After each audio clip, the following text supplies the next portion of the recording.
Autre fait d'actualité, le gouvernement congolais, représenté par la ministre en charge de l'Éducation nationale et Nouvelle Citoyenneté, et les bancs syndicales du dit ministère poursuivent les travaux de la commission paritaire. Les deux parties ont listé des actions prioritaires à mener sur base du crédit alloué à ces sous-secteurs de l'éducation. Retour en image sur le lancement officiel des travaux de la commission paritaire effectués par les vice-premiers ministres en charge de la fonction publique. Dans le cadre du dialogue social, le vice-premier ministre en charge de la fonction publique, Jean-Pierre Liaou, a lancé les travaux de la commission paritaire, gouvernement, banque syndicale de l'éducation nationale et nouvelle citoyenneté.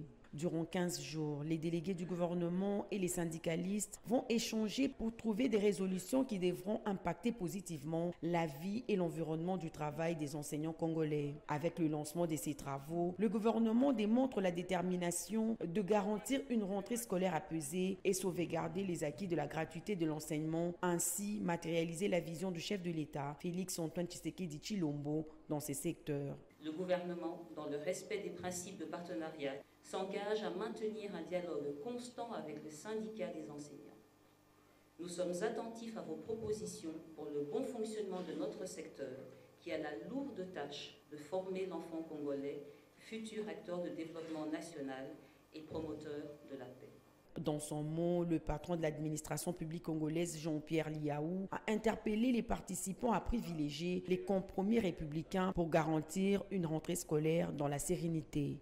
Nous avons la foi que le sursaut patriotique, la confiance mutuelle, les compromis républicains l'emporteront sur les a priori, la méfiance et les radicalismes, bien souvent éphémères.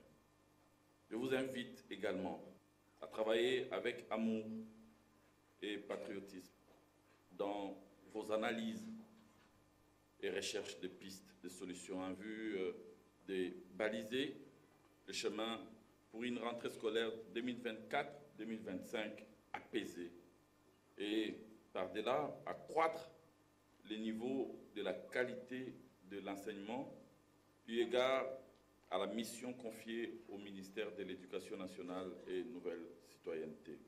La tenue de ces assises démontre la volonté du gouvernement, celle d'améliorer les conditions socio-professionnelles des enseignants qui jouent un rôle prépondérant pour la bonne éducation des enfants. Quand on négocie, chacun donne sa part de vérité et à la fin, nous verrons ce que nous aurons arraché pour les enseignants. À quelques semaines de la rentrée scolaire, le gouvernement de la République s'est mis à table des négociations avec les syndicalistes du secteur de l'enseignement primaire secondaire pour trouver des solutions idoines aux problèmes des enseignants et baliser ainsi le chemin dans l'optique d'une rentrée scolaire sans tension sur toute l'étendue de la République. Lancés ce samedi, les travaux vont se poursuivre en commission.